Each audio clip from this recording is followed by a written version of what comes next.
はい、岐阜県美濃市の皆さん、こんにちは。お城大好き社労士、五島金次です。本日はこちらです。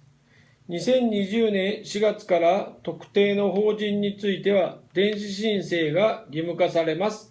まずは大企業からということでしょうか。現在、窓口で手続きができる健康保険、厚生年金保険、労働保険、雇用保険については、すべて電子申請のみということになります。今後も中小企業へも電子申請の義務化の波は進んでいくかと思います。当事務所では電子申請に対応いたしております。お気軽にご相談ください。さて、2019年度版助成金ガイドブックプレゼントキャンペーン中です。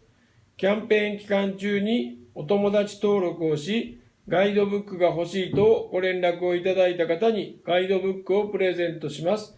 ぜひこの機会にご登録をお願いします。また、LINE アット YouTube 簡単集客セミナーを集客コンサルタントの高橋貴子先生をお招きし、2019年6月13日に開催予定しております。ぜひこちらもご参加ください。詳しくはこちらまで。当事務所では LINE によるお問い合わせも受け付けております。